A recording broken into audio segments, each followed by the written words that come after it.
What's going on, everybody? It is your host, Crypto Glenn. I want to say thank you for joining me for yet another video. You could have been anywhere in the world, but you are here with me, and I appreciate it. Wow, got a lot to talk about today.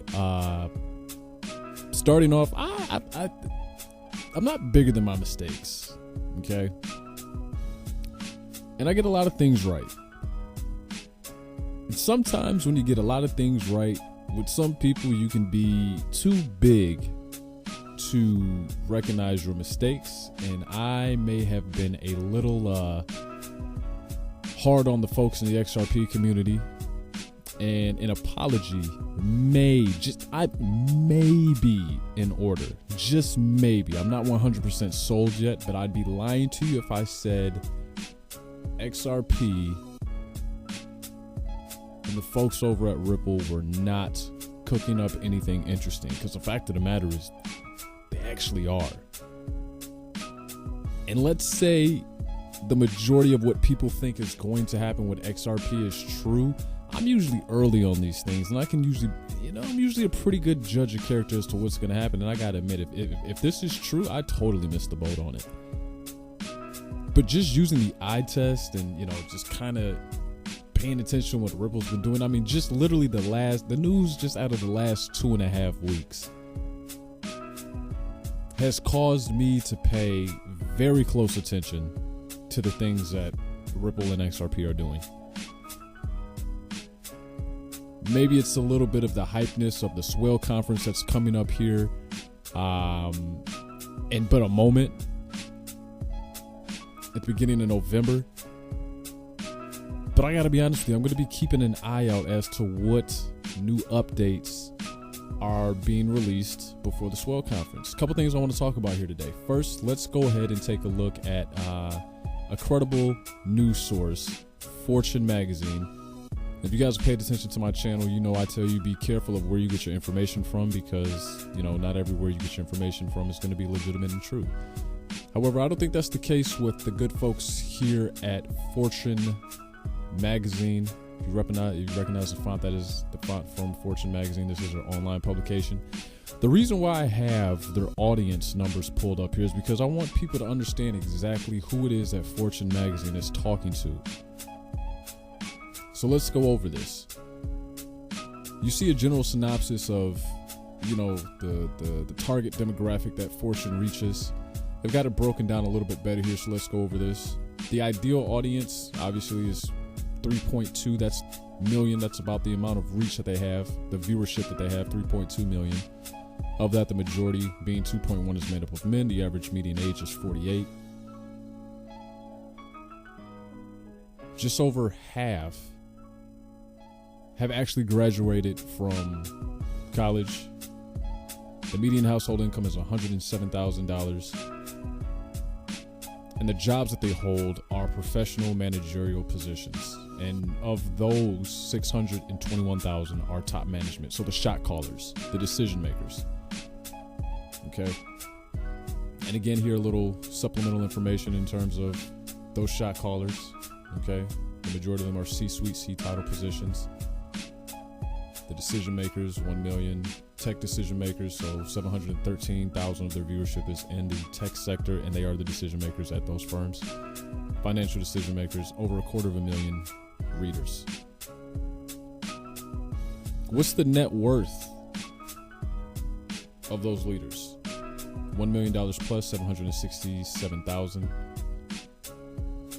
Household income of 100,000 plus, that's half of their viewership.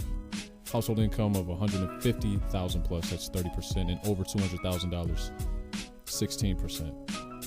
So it's safe to say people, and again, I understand it kind of depends on where they're living at, but it's safe to say that people who read Fortune are probably in a decent spot financially. Okay. Now, the reason why I wanted you to see that is because Fortune, like Fidelity, like IB Banks, these are the players that are actually now starting to talk about crypto. And on Fortune's, I guess you could call it an E-series, Balance the Ledger, they had this gentleman here from State Street. Now, if you don't know who State Street is, here it says right here. And if you follow me on Twitter, you know we covered this briefly. State Street owns 30 trillion, or more than 10% of the world's assets. They control 10% of the world's assets, $30 trillion assets under management. That's a big deal.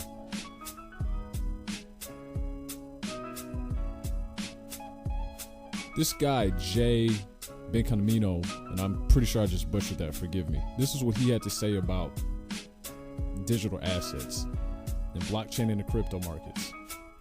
He said, we think there's going to be a trickle, and then we believe there's going to be a great flood. So because of that, we need to be prepared. Now, while he may not be talking about Bitcoin in himself, Ethereum in itself, he is talking about digital assets, as well as anything else that can be put on a blockchain. I guess you could categorize that as digital assets. He goes on to say, well, I don't think it's going to be as easy as when things went digital. I think it's going to take a little bit of time. He went on to draw the analogy that says, decades in the past in finance, if you look at the last 30 years, when assets moved from materialization to dematerialization, actually going digital, we moved from coupon clippings to stock certificates to electronification. We believe the same thing is going to happen with digital assets. XRP, what this says to me right here is the tokenization of securities. XRP is already putting in the groundwork to digitize or to tokenize some 30,000 stocks that are going to be put on, I'm assuming, the XRP blockchain. And as soon as I read that, I said, you know what, this is how it starts. It starts off with, the traditional stuff. We're going to tokenize stocks, and sooner or later it's going to turn into actual securities, real estates, apartment buildings, movies, anything you can think of. And this is why in 2018 I was so big on polymath, because I knew they wanted to be the security token, basically the foundation for all security token offerings. Since then, I don't think things have quite gone the way that they have wanted it to, but the fact that, you've got contributors like XRP that are trying to, stand up and fill that void, I'd be lying to you if I said it wasn't interesting. As digital assets start to gain a foothold in the asset management industry, we need to be prepared. Again, keep in mind, this is on Fortune. These people are talking, Fortune, the publication, is talking to people who have money. They are talking to people who are decision makers. They are talking to people who are the shot callers of industry, no matter what industry they're in. We saw Tim Buckley, of the Vanguard say, while we may not be looking at an ETF for Bitcoin because we're not, taking a look at the coins that are in vogue, we love the distributed ledger technology and the blockchain that powers Bitcoin. If you have a coin that could, take advantage of all the things that they're looking to capitalize on, that coin is going to be heavily, attractive. I pair that with XRP bringing in regulators, former regulators, and people who have relationships to regulators and people who used to work in the payments industry. And the writing it's pretty clear. The writing's on the wall. This thing, whether you like it or not, it's coming, whether you've prepared, whether you've, bought these specific projects or not, it's coming. I believe it was this article where this gentleman, one of the execs of State Street, had gone on to say that we like projects that are going to offer interoperability, basically allowing blockchains and legacy networks to be able to talk to each other. To me, and even though I don't personally like the project, that's projects like Chainlink, that's projects like And I'm drawing a blank right now, but yeah, Chainlink is definitely one of them.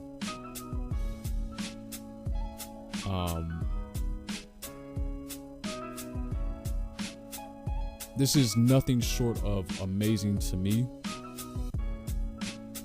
When we look and see what else Ripple has been doing, they expanded into Washington, D.C.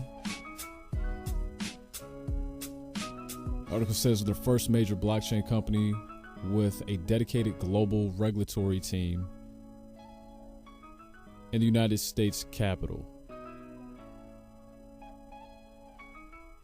I like how XRP is trying to quarterback this thing and stay ahead of the curve. Like I said, they've got relationships with regulators, people who have worked in industry, people who are connected. They just joined the Blockchain Association. Michelle Bond, Ripple's global head of government relations, seated at the board. And even further, Craig Phillips. Now this individual is the gentleman who worked, I believe, as an aide to, I believe he's a congressman out of Ohio who drafted the securities taxation bill, basically, or tokenization bill. Okay.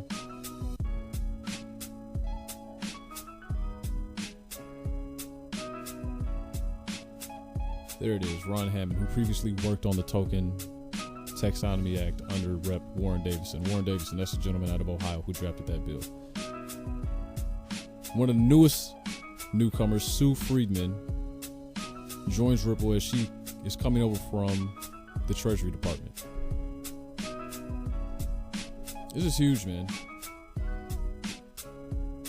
As if that wasn't big enough, if you've been paying attention, Ripple just released this commercial here. It's called Got It. It was put out on their official channel, Ripple, on YouTube here over 23 hours ago. I encourage you guys to go take a look at it. I will play it, but I don't want to get a copyright strike. The Swell Conference is coming up here in just a handful of weeks at the top of November. And Brad Garlinghouse, that man right there, has actually put out the welcome to members of the XRP community by invite only to come and actually attend the Swell Conference. Why? Because he, as well as his team, probably know that they are going to cover it. They're going to cover it on their channels. And it's going to be big news for not only the company, but XRP in total. When I look at the information that's coming out about Ripple, the publications, the who they're bringing on, what they're doing, how they're staying ahead of regulation, and how they're trying to work in stride with regulators, who they're popping up under Fortune and Forbes,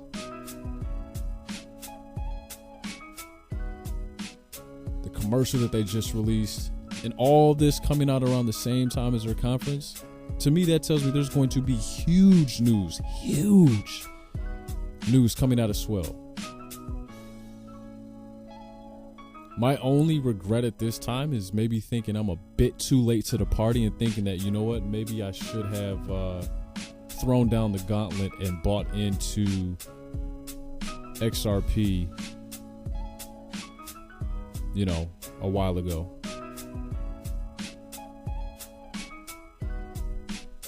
I'm going to keep my eyes out on this, and like I said, I don't know if any of this is going to come true. I feel in my bones, I mean, using the eye test, I get the feeling that yes, there's going to be big news that comes out of Swell.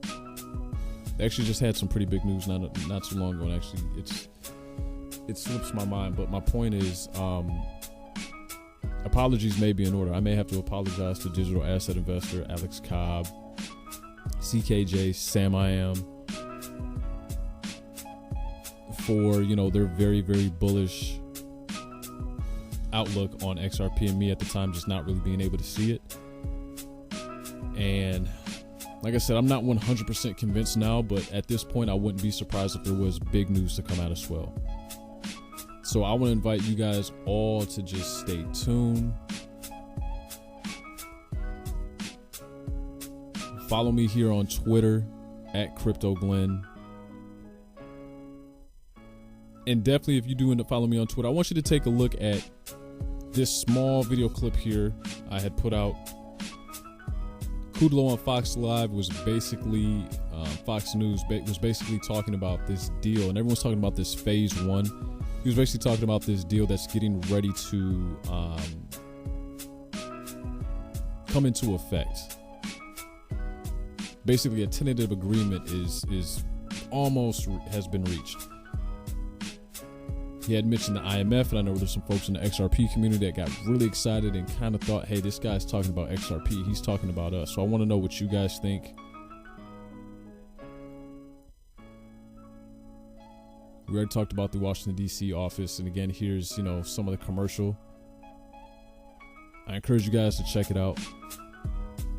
Let me know what you think in the comment section below. Were you bullish on XRP and Ripple for a long time? Do you think there's going to be big news to come out of Swell?